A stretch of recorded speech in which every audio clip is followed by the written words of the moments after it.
Welcome to the deep dive.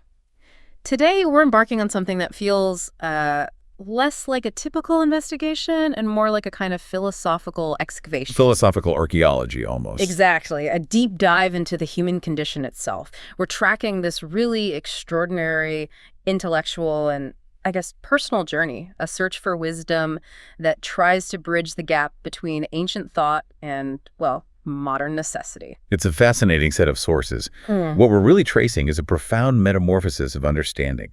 We're following two people, Viktor and Elena, and they have to confront this really unsettling idea. Which is? That our most fundamental assumptions about existence, identity, the things that keep us grounded, might, in fact, be nothing more than comfortable illusions. This is the story of how they moved past that initial shock. Right, and that's really the core tension we're digging into, isn't it? This necessary and often painful pivot they make. They start off so deep in abstract questions, the void, alienation, the search for a capital M meaning. But the journey isn't finished there.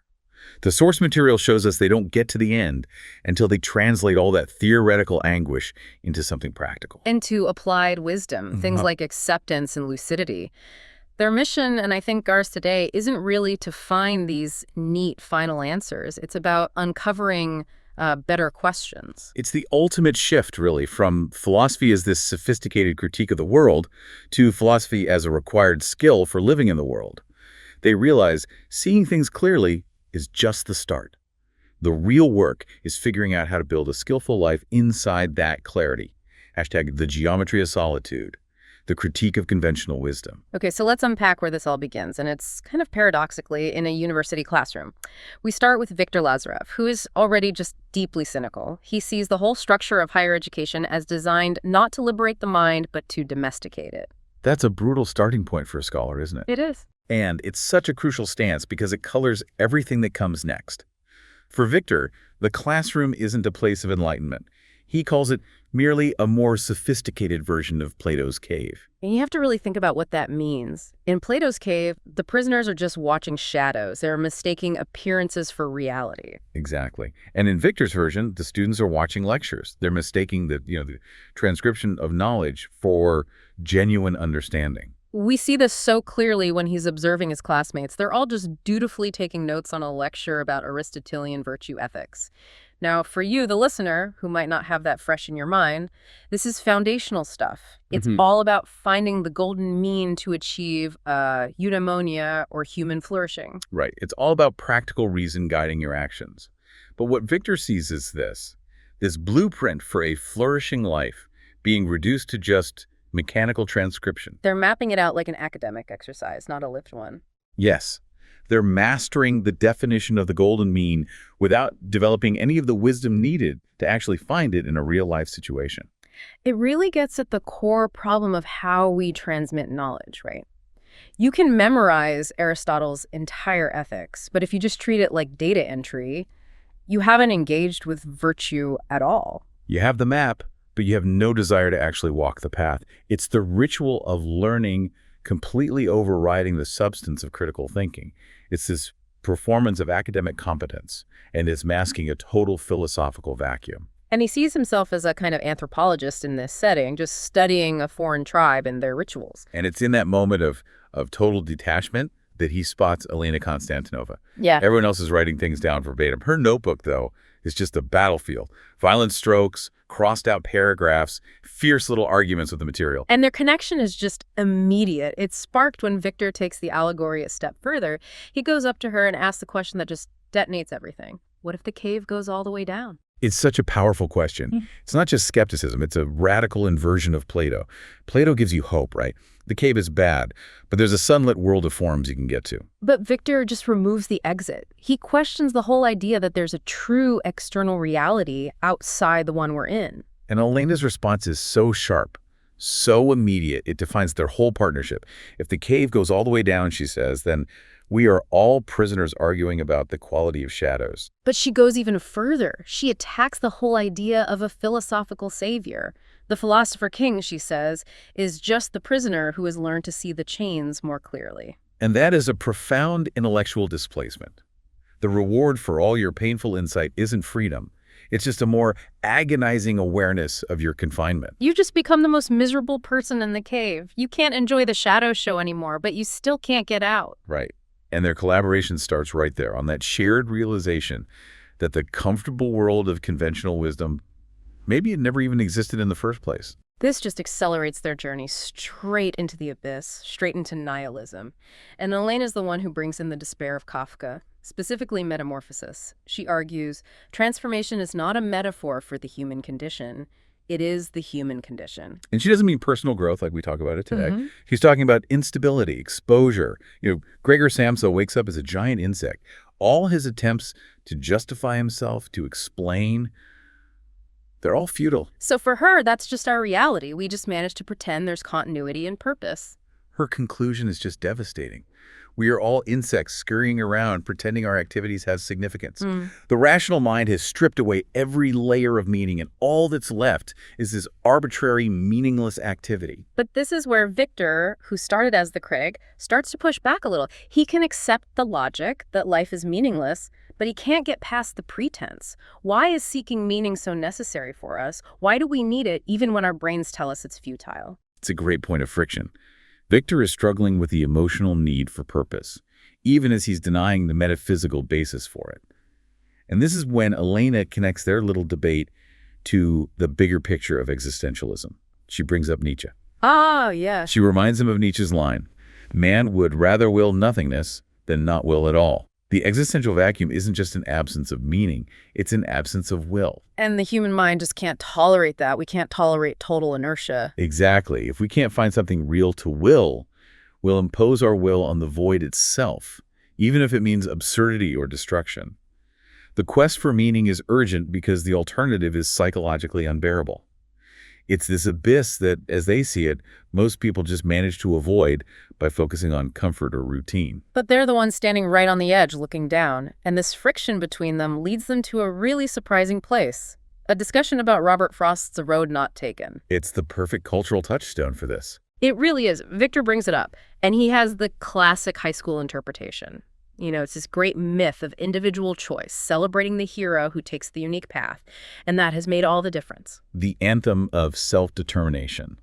But Elena, who's now seeing these constructed narratives everywhere, just immediately attacks it. She tells him to look closer at the poem itself. Specifically at that last stanza, where the narrator admits he'll be telling the story with a sigh. The sigh is everything. Right. She argues the poem is not about making a unique choice. The narrator himself admits the roads were worn really about the same. The poem's about how we look back later and we construct narratives of meaning around essentially arbitrary choices. So the difference wasn't in the road he chose. No, the difference was manufactured in the telling of the story ages and ages hence. And this just strips away what the sources call a comfortable certainty for Viktor. Because if your big life choices, your college, your career, your partner, if they're fundamentally arbitrary, but you have to invent these grand stories about them, then the whole idea of individual agency, of being the master of your fate, is basically dishonest. You're just wandering through a forest with no destination, but you insist the path you stumbled upon was the one less traveled. And that's a necessary small death for the ego, the death of that illusion. It shows you the real cost of insight. You can't unsee the constructed nature of things once you've seen it. Hashtag the existential emergency consciousness as the ultimate cave. That cost of insight, it really propels them into the next phase. The whole inquiry shifts from an external critique to an internal crisis. Their relationship becomes this shared intellectual nakedness. They're bearing these heavy truths together. But there's this immediate complication, which is the stark difference in their socioeconomic realities. Elena's clarity, it isn't just academic. It's forged in the sacrifices her immigrant parents made. They succeeded financially, but found themselves in a poverty not of money, but of meaning. And that lived experience leads her to this desperate, chilling question born from watching her parents struggle. She asks, what if consciousness itself is the disease? That is a terrifying thought. If the ability to self-reflect and seek meaning is what lets you see the abyss, what lets you see the chains, then maybe the only cure is to lose that ability. Which contrasts so brutally with Viktor's life. His philosophical despair is cushioned by a trust fund. The source even notes that this makes his suffering feel somehow less authentic. And it raises that classic question. Does suffering give philosophy its weight? Is comfort the enemy of truth? Elena says her parents clean office buildings so she can sit in a classroom and decide that cleaning office buildings is meaningless. The irony is just excruciating. Victor tries to push back. He brings up figures like Marcus Aurelius, writing his meditations during plagues and wars, and suggests that maybe choosing hardship is a necessary philosophical exercise. And Elena's comeback is just so powerful because it comes from her life. Easy to say when you have the option of choosing your suffering. For her, this clarity wasn't a choice. It was a byproduct of real pain. Is understanding worth losing your innocence? And all this pressure, this intellectual intensity, it leads to a complete meltdown. And it's triggered by a really standard university assignment on personal identity. The question of what makes you the same person from one moment to the next. Right, the ship of Theseus problem. If you replace every plank, is it the same ship? But for them, this isn't some abstract puzzle. It becomes an existential emergency. Because if you accept that identity is just a chain of memories and physical continuity, and you also accept that your cells are constantly changing, your thoughts are constantly changing, the conclusion is terrifying. Identity is just a story we tell ourselves to avoid confronting the fact that we're constantly being created and destroyed. So we're different people from one moment to the next, just held together by habit and memory. And the moment that story breaks down, the sources describe it as terror. Complete, unmitigated terror. Identity isn't something you have, it's a fragile story you tell. This breakdown leads to Elena just disappearing for 3 days. She completely isolates herself to think, and she comes back with this frighteningly clear insight that closes the loop on the cave allegory. She realizes the real shadows aren't on the wall. They are the thoughts in our own minds. It's the ultimate paralyzing claim. She concludes that the whole distinction between appearance and reality is meaningless because consciousness itself is just another layer of representation. Our mind is just an instrument for creating models of reality, and we can never get outside those models. Which leads to what the sources call metaphysical claustrophobia. It's not just nihilism anymore. It's the realization that the prison is systemic. Yeah. There's no way out of the cave because the cave's the condition of having a mind. We are fundamentally trapped by the architecture of our own minds. Yes. So if the prison is inescapable, what's the rational response? How do you live? The only way is to adopt a certain stance, Camusian lucidity. And we should pause here because this is the pivot point of the whole story. It is. Camusian lucidity, from Albert Camus, is basically a double refusal. You refuse to give in to despair, but you also refuse to escape into false comfort, whether that's suicide or some kind of spiritual leap of faith. So you have to stay fully aware of how absurd the situation is, but you refuse to be paralyzed by it. You choose to live passionately and consciously within the absurd. The courageous choice, they realize, is to remain human while knowing what that means. To accept the limitations without letting them crush you. And this is the great transformation. They shift from knowledge, just understanding that life is absurd, to wisdom, choosing to live it beautifully anyway. The academic problem becomes a stance for living, and Victor writes it in his notebook, Sealing the Moment, Day 1 of learning to live in the cave. The question then becomes, how do you do that? How do you actually build a life around acceptance when you know the foundations are completely arbitrary? Hashtag the architecture of acceptance wisdom forged in practicality. Well, the answer arrives brutally.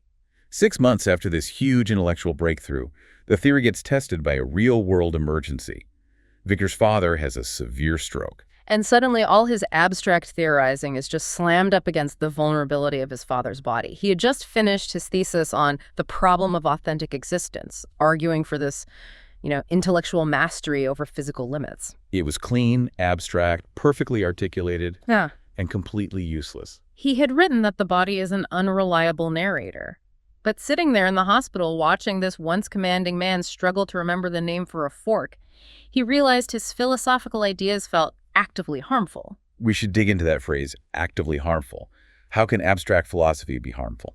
Well, it created a false sense of mastery over experiences that could only be lived. His thesis suggested that if you just understood the problem of existence, you could somehow transcend the messy reality of having a body. And in that hospital room, he realizes that understanding was just a psychological buffer, and it was failing him. The abstractions gave him no comfort, no guidance, nothing. He tries to apply Stoicism, thinking of Marcus Aurelius, but he sees this profound irony. He'd always kept this emotional distance from his father, viewing the man's conventional life as, philosophically lacking. But that distance was its own kind of philosophical poverty. His intellectual life had cut him off from basic human experience, vulnerability, messy emotions, needing other people. True Stoicism wasn't about detached acceptance from afar. It was about being present in the middle of inescapable difficulty. And while he's dealing with this, Elena is out there on her own journey, sending these cryptic postcards. She calls it her geography of philosophical exile. They're not travelogues. They're like reports from the front lines of a campaign against mistaking intellectual understanding for actual wisdom. She's proving, through action, that the cave is everywhere, but the world outside the classroom still has its own truths. But the crucial piece of wisdom for Viktor comes from, of all people, his father's neurologist, Dr. Chen. And ironically, she was a former philosophy major who decided the mind-body problem was better addressed through neuroscience. And Dr. Chen gives him this radical reframing of the identity problem they'd been wrestling with. She says stroke recovery isn't about returning to who you were. It's a kind of reconstruction building new neural pathways. The old identity is partly gone, and a new one has to be built. Viktor is still stuck in the abstract. He asks her, in what sense is my father still the same person? And she just cuts right through it. She says that's the wrong question. What's the right question? How do we help him become whoever he's capable of being now? And that just shifts everything. It moves from a static definitional idea of identity, which they'd already decided was an illusion, to a dynamic process-built one. Identity isn't something you find, it's something you're constantly making. This becomes his foundational philosophy. He watches his father's rehab, this slow, grueling, practical stoicism of relearning how to write his own name. Every letter formed is this profound act of willing himself into existence. And this quiet persistence, this is Viktor's real education. It's a kind of courage that just shames his old abstract despair. He learns to value effort over outcome. And then his father, the man he once dismissed, delivers the ultimate insight. He says, I always thought your philosophy studies were impractical, all those questions without answers. But maybe the questions were the point. It's the realization that life is about acknowledging a fundamental mystery, not solving a puzzle. That it takes immense courage just to be alive. And this is a wisdom earned on the hospital floor, not in the library. And it contrasts so well with Elena's journey. She ends up spending 3 months at a Benedictine abbey, drawn to the silence and the structure. She found a crucial distinction there. The difference between solitude and loneliness. Solitude for her became this necessary condition for inner clarity. She also found philosophical weight in repetitive physical work, specifically in the abbey garden. And her insight there is so powerful. She says the physical work quiets the analytical mind and allows deeper patterns to emerge. All that intellectualizing that trapped her in metaphysical claustrophobia, it finally quiets down when she has to focus on the reality of soil and water. She connects it to lectio divina, divine reading, but she applies it to the world itself. Reading the world with the same quiet attention. The body, not just the mind, becomes a tool for insight. This clarity sets up one last debate between them. Viktor, now seeing everything in terms of systems, brings up Robert Greene, the strategist of power. He suggests wisdom is about seeing systems clearly enough to navigate them. He's still sort of clinging to the idea of sophisticated management. But Elena offers the counter-argument. She points out the paradox of power and wisdom. Ultimate wisdom, she says, might actually be a voluntary powerlessness. Meaning, the more clearly you see how systems of power work, how they exploit and constrain people, the less interested you are in actually wielding that power. You see how superficial success within those systems really is? They compare it to the fool in King Lear. He's the only one who sees reality clearly, and so he's the only one who can speak the truth. He's free precisely because he's powerless. So their final conclusion is that while understanding systems helps you navigate them, true wisdom might be choosing not to play the game at all. #tag the practice of becoming, transforming insight into engagement. And this realization that clarity has to be paired with this ethical disengagement from power, it leads them both to pivot toward usefulness. Elena announces she's dropping out of her philosophy graduate program to study social work or clinical psychology. And her reason is just scathing. It's a final judgment on their whole undergraduate phase. She says, understanding suffering is not the same thing as alleviating it.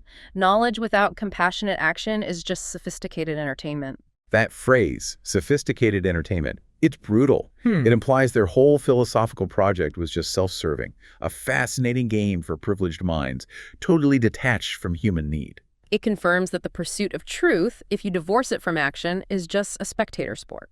So they both realize they have to apply these insights. Viktor sets a similar goal, to learn how to be useful. He starts with hospice work, rehabilitation, helping people navigate these huge life changes. And his hospice work immediately puts him in touch with these teachers of applied philosophy, people who embody wisdom without ever having read a book on it. He thinks his training will prepare him for discussions on mortality, but he learns his most valuable skill is simply being present. Just showing up for the raw, unedited experience of another person. His teacher in this is Mrs. Patricia Williams, an 87-year-old former principal dying of cancer. She teaches him what dignity in dying really means, not through theory, but just by living it. And her definition is so profound, it's not about pretending. She tells him dignity is not pretending it's not happening, not pretending it's not scary, but also not letting fear be the only thing I feel. And crucially, she says it's about staying curious about what I don't know instead of bitter about what I'm losing. Just think about that as a philosophical stance. She is actively choosing humility and wonder over resentment. Viktor sees this as a kind of profound, unread Stoicism. She's demonstrating mastery by focusing only on what she can control, her attention, her curiosity, while accepting what she can't. It solidifies the whole transition for him. Wisdom isn't about thinking clearly. It's about living skillfully. And this practical education is mirrored perfectly by Alina's work in her psychology program. She draws this critical line between knowledge and understanding. Knowledge is just information you can manipulate. But understanding, she realizes, only happens when that information becomes integrated with your capacity for compassionate response. So in a clinical setting, she sees that people don't heal because you give them the right diagnostic label. They heal because they feel seen and accepted in their wholeness. The emotional validation is more important than the intellectual explanation.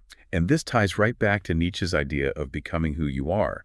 It's not about achieving some predetermined goal. It's the active process of integrating all the messy parts of yourself, the despair, the fear, the limitations, into something coherent and authentic. And applied philosophy becomes the work of helping other people integrate their own chaos. Exactly. Viktor takes this idea right into his counseling practice, where he meets his ultimate case study, Dr. Elizabeth Morrison, a retired, brilliant university dean who is facing early-onset dementia. Dr. Morrison is the perfect recursive problem. She still has her intellectual sharpness, but she's losing the very memory and rational thought that defined her. She describes it so cruelly. It's like watching your best friend slowly become a stranger. She has all the tools to understand her own decline, but that doesn't help with the emotional reality. She demands philosophical honesty from Viktor. No platitudes. She accepts that identity is a fragile process, but the terror of losing it is real. And she's caught in this horrible loop that Viktor identifies. She says, I'm losing my mind in the most literal sense possible, and the only tool she has to manage that crisis is the very tool that is failing her. I'm trying to use my mind to compensate for the failure of my mind. And that dynamic is, as Viktor writes, philosophically fascinating and practically maddening. It's the ultimate limit of pure intellect when faced with organic decay, and it forces both Viktor and Elena to move beyond even commusing lucidity into something more radical. Hashtag epistemological pragmatism and cognitive trade-offs. So this leads to the final synthesis, which they develop through Dr. Morrison's case. Elena's research into cognitive impairment shows this surprising pattern. The most successful adapters, the people coping best with profound cognitive loss, all maintain epistemic humility. That's a bit of a mouthful. Let's break it down. Epistemic humility just means being humble about what you know, or what you even can know. For Dr. Morrison, it's a kind of radical acceptance. She stops being bitter about the information she's lost and instead becomes curious about the experience of the present moment. It's radical non-attachment applied to the self. She can't rely on memory for her past or planning for her future, so this necessity forces her into this state of pure present moment experience. And with Viktor's help, she develops her own technique for this. She calls it present tense living. She realizes that when memory can't provide continuity, each moment has to contain its own completeness. The entire weight of her existence just shifts onto the immediate now. And this is so profound. It mirrors all these ancient contemplative practices, but she gets there out of sheer biological necessity. She calls it epistemological pragmatism. Adapting to her limits actually created a superior, more functional understanding of reality. And this raises the most radical question of the whole journey for Viktor and Elena. Is this present moment awareness this state she was forced into, not just a compensation for her loss, but actually a superior way of experiencing existence. It forces Victor to challenge a core assumption of our entire society, really, that maximizing cognitive capacity, rational efficiency, is always the highest good. He actually argues against this in his doctoral exam. He asks, what if our cognitive abilities, like planning, memory, all that, what if they actually interfere with other important capacities, like present moment awareness, emotional attunement, or what the philosophers call wonder?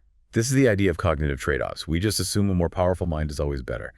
But maybe all the structures we build to achieve that, the linear planning, the narrative self, maybe they actually trap us. Maybe they prevent a deeper connection to reality, to other people. I mean, you can think of all the times you've been so busy planning the next thing that you miss what's happening right now, or you're so caught up in a past memory that you ruin a present moment. Victor is arguing that the limitation of Dr. Morrison's mind, by stripping away those distractions, actually facilitates a more authentic way of being in the world. And Dr. Morrison, in her last stage of lucid collaboration, she synthesizes this.